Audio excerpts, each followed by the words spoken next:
tout le monde doit bosser au moins une fois dans un fast-food. Surtout si tu veux finir comme ça au bout de 6 mois.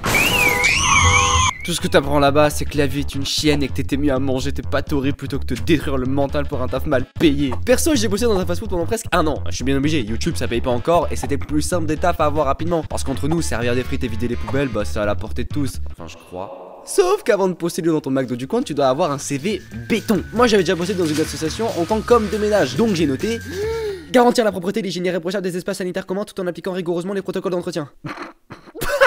En gros, je nettoyais des chiottes. Bon, après avoir fait ton CV, tu vas le déposer. Et en fait, postuler dans un fast-food, c'est espérer de pas être rappelé. En allant sur place, on m'a demandé quand est-ce que j'étais dispo. J'ai dit, bah le week-end. Et je l'aurais pas dû. Parce qu'on m'a pris. Dès ton premier service, tu te rends compte que ce taf n'est pas fait pour toi. Déjà à cause de l'uniforme. Bah non, t'attends pas à bosser en jogging et en pull. À toi le tablier rempli d'huile de friture, le fameux foulard sous le polo trop serré et l'oreillette de pointeur. Tu dois vraiment porter ça? Et j'ai dû porter ça pendant toute la soirée. Après le service de 6 heures qui m'a semblé être l'équivalent d'un triathlon mais avec du gras dans les mains, le manager vient me voir et me pose la question fatidique. Alors, t'as bien aimé ton premier service? Non, les gens sont ingrats, les collègues sont encore pires, je pue la friture et j'ai pas... Ouais, grave. Parce que être honnête c'est bien, hein, mais payer ses factures c'est mieux. En rentrant je savais déjà que ce oui allait me soumettre à plusieurs soirées horribles. Le pire avec ce taf c'était tes collègues. Alors si t'as une bonne équipe, ça passe. Tu te doutes bien que moi c'était pas le cas. Dans mon équipe j'avais celui qui ne fout rien. Dis mec, est-ce que t'as servi les frites de la table 2? Ah ouais, la table 2. Bon bah non du coup. Mais le mec ne se fait jamais virer, hein. Après t'as le fils de pute de service. Genre lui tu lui demandes le moins de petits trucs ou conseils et il se comporte comme le dernier des connards. Dis mec, on m'a donné ça mais je sais pas du tout où ça se range. Est-ce que tu sais où ça va? Gna, je sais pas où ça se range. Bah cherche. Tu crois que j'ai que ça à foutre? Oui, ça s'est réellement passé comme ça. Je sais pas chanter. Dis-toi quand on avait fini de travailler, on pouvait se prendre un petit truc à manger. Sauf que moi, je suis nouveau, je sais pas utiliser les machines.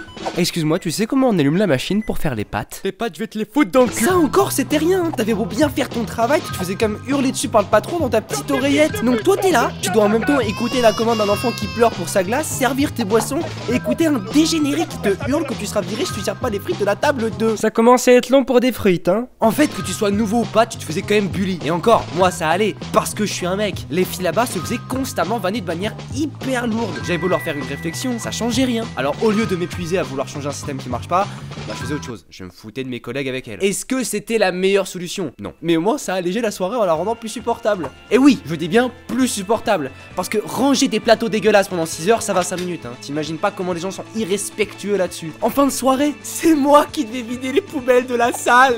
Tu sais, celle où les gens vident leur plateau là. Alors déjà ça débordait tout le temps. Alors vas-y, ramasse le mélange de glace fondue, de frites et de sauce sur le sol avec tes mains. Ça encore c'était pas le pire. Je vais vous raconter le truc le plus dégueulasse qui me soit arrivé. Sauf que cette anecdote comporte du vomi. Mais pour mes amis métophobes, oui je vous vois, on va remplacer le mot vomi par glace au chocolat. Donc en plein service, je débarrasse mon 132e plateau de gras de la soirée. Et une dame, la quarantaine, vient me voir et me dit que son fils est passé aux toilettes en s'excusant d'avance car il risque d'avoir une petite odeur de glace au chocolat quoi. Je dis qu'il y a pas de souci, que ça peut arriver à tout le monde et je vais dans les toilettes au cas où il y a un petit peu de glace au chocolat à nettoyer.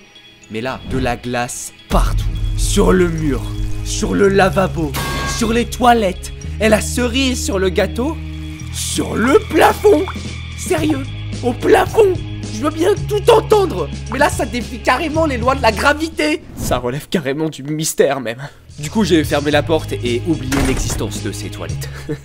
Le coup des toilettes sales, c'était assez banal en vrai. Même si là c'était le climax. Ce qui était moins banal par contre, c'était de se faire draguer par des clientes de 45 ans, d'une manière bien spéciale. Et voilà pour vous mesdames. Ah mais c'est que vous êtes mignons.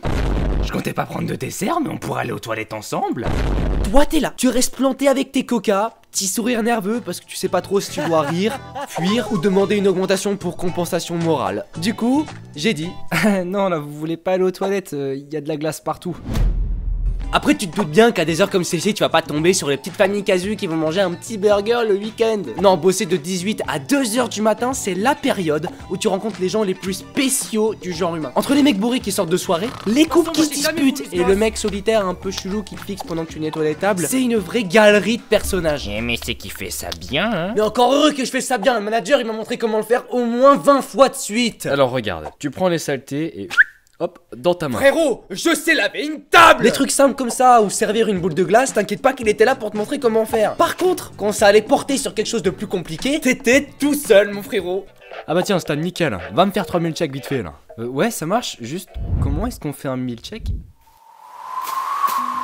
Franchement, ce milkshake, c'était un truc de dingue. Je comprenais même pas comment des gens pouvaient commander ça. Pour le faire, tu prends un gros verre et tu le remplis de sucre de canne. Donc déjà là, il y a un problème. Ensuite, tu mets 3 boules de glace à la vanille. Tu rajoutes du sirop de chocolat, du lait, de la chantilly, encore du sirop. Et pour finir, la cerise sur le diabète, un donut entier. Un donut entier. Je vais pas mentir, je me sentais hyper mal de servir ça à des enfants. C'est comme si j'étais le Père Noël de la mort anticipée. Ouais, bon appétit. C'est bien à cause de trucs comme ça que j'ai du mal à retourner manger dans un fast-food aujourd'hui. Et quelque part, ce sentiment, bah j'en suis content, hein, ça m'évitera de manger au KFC toutes les semaines. Passer par une phase où t'as un travail éclaté au sol, bah ça te conditionne à bien bosser pour ne plus jamais devoir y remettre les pieds. Sauf si ton but dans la vie, bah c'est de te faire draguer par des milfs.